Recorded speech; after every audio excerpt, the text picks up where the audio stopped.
مجالس ایام فاطمیہ میں اگر ہم سب جاننا ہماری ذمہ داری کیا ہو سکتی ہے، سب سے بڑی ذمہ داری یہی ہے کہ سیرت فاطمی کو بیان کیا جائے۔ رونا کبھی بھی ہدف مجالس نہیں ہے، رونا جزو مجلس ہے۔ اہل بیت کے مذاہب کو زندہ رکھنے کے لیے، دلوں کو نرم کرنے کے لیے، دشمن شناسی کے لیے ہے۔ گریہ اس مقصد کے لیے، مسائل اس مقصد کے لیے بیان کیے جاتے ہیں تاکہ ہمارے دل نرم رہیں اور جانے کہ اہل بیت نے کس قدر سختیاں جھیلی ہیں، اپنے لیے نہیں ہمارے لیے۔ یہ باور کرنا نہایت ضروری ہے کہ انہوں نے سب کچھ ہمارے لیے کیا ہے تاکہ ہم راہی جہنم نہ ہوں،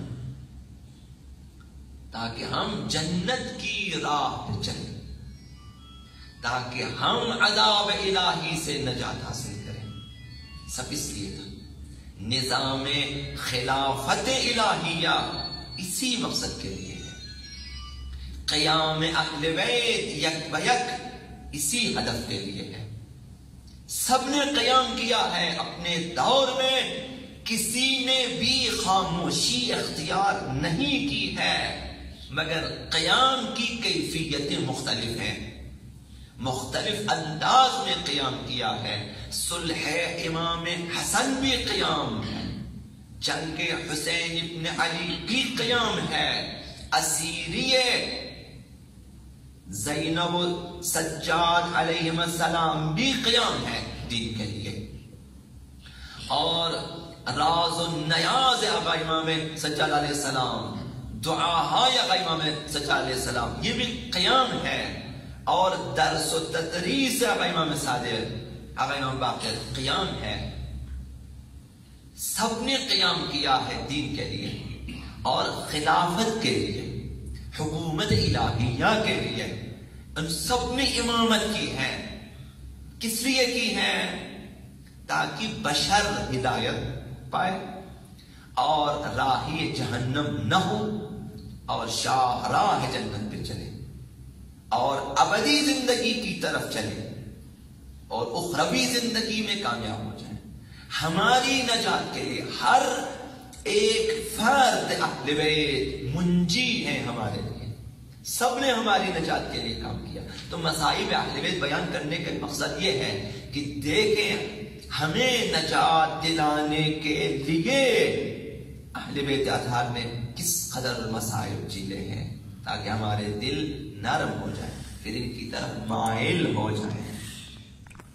پھر ہمارے دل مائل ہو جائے کہ ان کی پیروی کریں، ہمارے دلوں میں ان کی محبت پیدا ہو جائے، محبت بڑھ جائے، اور محبت جب بڑھ جاتی ہے اس کا لازمہ اطاعت ہے، پیروی ہے۔ محبت جب زیادہ ہو جاتی ہے، محب ہمیشہ محبوب کی اطاعت کرتا ہے، اس مقصد کے لیے۔ تو لہذا ہمیں یہ ہماری سنگین ذمہ داری ہے۔ تو پہلے عرض کیا آپ کی خدمت میں کہ حضرت آقا امام زمان عجل اللہ تعالیٰ یہ ہماری ذمہ داری ہوتی ہے۔ فرمایا کہ فاتقوا اللہ وسلموا لنا، تقوی الہی اختیار کرو، خوف خدا رکھو، خدا سے ڈرو، عذاب الہی سے ڈرو، عدل الہی سے ڈرو، خوف رکھو، قیامت کی رسوائی کا خوف رکھو، اپنی ناکامی کا خوف رکھو، اللہ کی پرواہ کرو، وسلموا لنا، اور ہمارے امر کے سامنے سر تسلیم خم کرو، اسی میں ہمارے نجات ہے۔ وَرُدُّ الْأَمْرَ إِلَيْنَا، اپنے امور ہمارے اختیار میں دو، ہم تدبیر کریں تم عمل کریں، یعنی جس طرح ہم بتاتے ہیں عمل کریں۔ یہی پیغام فاطمی ہے ہماری بیٹیوں کے لیے، ہماری ماؤں کے لیے، ہماری بہنوں کے لیے، کہ سیدہ کائنات کی سیرت کو سامنے رکھیں، عمل کریں۔ اگر بیٹی ہے سیدہ کائنات کی طرف، بیوی ہے سیدہ کائنات کی سیرت کو اپنائیں، شادی کا موقع ہے سیدہ کائنات کی سیرت میں چلے. سیدہ کائنات نے جس طرح آج کل ہماری بیٹیاں اور ہماری خواتین کی شادیاں ہوتی ہیں، دلہن بنتی ہیں، کس انداز میں سیدہ کائنات اس طرح سے دلہن بنی، سیدہ کائنات اس طرح سے اپنے شوہر کے گھر چلی. کتنے لباس تھے جو ہمیں معلوم ہے، ایک ہی لباس نیا بنایا تھا آقا امیر المؤمنین کے گھر پہنچنے سے پہلے ہی وہ لباس بھی فقراء کو دے دیا، کسی نے آزمن کو دیا. سیدہ کائنات، سیدہ کائنات، ام الائمہ، حجت الہی پر بھی جو حجت ہے، وہ سیدہ اپنے پرانے لباس میں آقا امیر المؤمنین کے گھر چلی جاتی ہے. ہماری بیٹیوں کو کیا ہوا ہے کہ 10 12 20 ہزار 25 30 ہزار تک صرف میک اپ پہ خرچ دی کہ شوہر کے گھر جانا ہے، نکاح کا پروگرام ہے، تصویریں لینی ہیں. اب وہ تصویریں جب تک موجود ہیں وہ خواتین گناہ گار ہوتی جاتی ہیں. جب تک وہ تصویریں موجود ہیں، کہ غیر مجاز تصویریں، ممکن ہے آپ حجاب میں ہوں لیکن آپ کا چہرے پہ گناہ ہے. گناہ اس انداز، آپ میک اپ کریں اپنے شوہر کے لیے کریں، اپنے محرموں کے لیے کریں، لیکن نامحرموں کی نظروں میں جب یہ میک اپ شدہ چہرہ آ جاتا ہے خواتین گناہ گار ہو جاتی ہیں. مسلسل گناہ ہے. معلوم ہے کہ شادیوں میں کیا ہوتا ہے، ہمارے رشتہ دار ہی جمع ہو کے آ جائیں، بھلے نامحرم نہ بھی ہوں، دور دراز کے لوگ، لیکن رشتہ داروں میں بھی نامحرم زیادہ ہے. اب وہ سارے نامحرم کے سامنے میک اپ شدہ ہماری خواتین بیٹھی ہوئی ہیں، دلہنیں بیٹھی ہوئی ہیں، اور اس کے ساتھ ان کا شوہر بھی ہے. اب تصویریں لی جا رہی ہیں، مسلسل گناہ والی تصویریں. ہونٹوں پہ زینت شدہ ہے، ناک زینت شدہ ہے، پیشانی زینت شدہ ہے، پلکیں زینت شدہ ہے، ابروئیں زینت شدہ ہے. کون سی جگہ ہے چہرے کے جو زینت شدہ نہ ہو؟ زینت شدہ ہے. اب جب زینت شدہ ہے پردہ واجب، حجاب واجب. جب حجاب نہ کریں اور تصویریں لیں، تب جب تک وہ تصویریں ہیں، جب تک نامحرم رشتہ دار دیکھتے رہیں خواتین پہ، میک اپ کرنے والی دلہنوں پہ، مسلسل گناہ ہے. اب ممکن ہے کہ یہ یادگار تصویریں آخر عمر تک رہیں، تو گناہوں میں کس قدر اضافہ ہوتا ہے. سیرت فاطمی یہ ہے، یعنی ہم نے ابھی تک منتقل نہیں کیا، ہم نے ابھی تک سیرت فاطمی کو بیان نہیں کیا. تو فرمایا امام زمان علیہ السلام نے وَرُدُّ الْأَمْرَ إِلَيْنَا، امور کو ہمارے حوالے کر دو، ہم تمہارے امور کی تدبیر کریں گے. فَعَلَيْنَا الْإِصْدَارُ كَمَا كَانَ مِنَّ الْإِيرَادِ، تمہیں سرچشمے معارف حق الہیہ سے سیراب کرنا ہمارا کام ہے، ہم تمہیں بتا دیں گے. جس طرح سرچشمے تک لے آنا ہمارا کام تھا. لہذا یہ جو سیرت سیدہ کائنات ہے، یہ ائمہ اطہار کے لیے بھی الگو ہے اور نمونہ ہے. تو فرمایا کہ ساری محبتیں ہماری طرف رکھو، تمہاری توجہ ہماری طرف ہو. اگر امام زمان علیہ السلام نے فرمایا ہماری طرف رکھو، وہ بھی ہماری مودت کے ساتھ، یعنی ہم سے اگر محبت رکھنی ہے، ہماری طرف اگر توجہ ہے، ہماری مودت اگر تمہارے پاس ہے، تو وہ بھی سنت واضحہ الہیہ کی اساس ہونی چاہیے. شرعی اساس پہ اہل بیت سے محبت کریں، نہ اپنی خواہشات کے مطابق.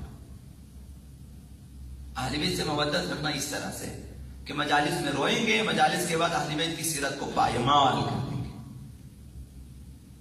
یہ ناہم آہنگی ایک شیعہ کی شان نہیں، ایک شیعہ خاتون کی شان نہیں ہے. اگر ہم اہل بیت کی سیرت پہ عمل کرتے تو آج ہماری حالت نہ ہوتی. اگر قدر ترا دانست بودیم، اگر عہد و وفا نشکست بودیم. اگر ہم اہل بیت کی قدر کرتے، اگر ہم سیدہ کائنات کی قدر کرتے کہ انہوں نے 18 سال کی زندگی میں کتنی مصیبتیں جھیلی، اگر ہم عہد کے وفا کرتے اور اس عہد و پیمان کو نہ توڑتے جو ان کی اطاعت کے سلسلے میں ہماری گردنوں پر ہے. اگر قدر ترا دانست بودیم، اگر عہد و وفا نشکست بودیم، دل ما خانه غمها نمی شد. آج ہمارے اوپر یہ ساری مصیبتیں نہ آتی. دل ما خانه غمها نمی شد، غم ہجران نصیب ما نمی شد. آج ہم آقا امام زمان سے محروم نہ ہوتے اگر ہم ان کی قدر کرتے، اگر ہم ان کی حمایت کرتے، اگر ہم ان کی سیرت پہ چلتے. تاریخ گواہ ہے کہ اکثر ہم لوگوں نے، اکثریت نے، ہماری اکثریت نے، اقلیت نے اہل بیت کی حمایت بھی کی، اقلیت نے اہل بیت کی حمایت بھی کی، ان کا دفاع بھی کیا، ان کے لیے قیام بھی کیا، ان کے لیے جانوں کا نذرانہ بھی دیا. اقلیتوں نے، ہماری اقلیت نے. لیکن اکثریت نے نہ حمایت کی، نہ دفاع کیا، نہ قیام کیا، نہ ان کی اطاعت کی. اس وجہ سے اگر ہم ایسا نہ کرتے، دل ما خانه غمها نمی شد، غم ہجران نصیب ما نمی شد. اگر امام زمان سے محروم نہ ہوتے، غم ہجران میں مبتلا نہ ہوتے، اگر شرط تولا کرده بودیم، ہر آنچه گفته مولا کرده بودیم. اگر ہم تولا کی شرائط پہ عمل کرتے، اگر مولا کی اطاعت کرتے، اگر اہل بیت کی سیرت پہ عمل کرتے، نمی شد روز ما شام سیاہی، ہمارے دن اس قدر خراب نہ ہوتے، ہماری زندگیاں اس قدر خراب نہ ہوتی، ہماری زندگیاں اس قدر لہو و لعب سے آلودہ نہ ہوتی، ہم اس قدر مغربی کلچر کے غلام نہ ہوتے، اس قدر ہم شیطانی تہذیب کے دلدادہ نہ ہوتے، اس قدر ساحت اہل بیت سے دور نہ ہوتے، اس قدر غیبت آقا امام زمان کی مصیبتوں میں مبتلا نہ ہوتے. یہ ہماری ناقدری کی وجہ سے، عہد شکنی کی وجہ سے ہے.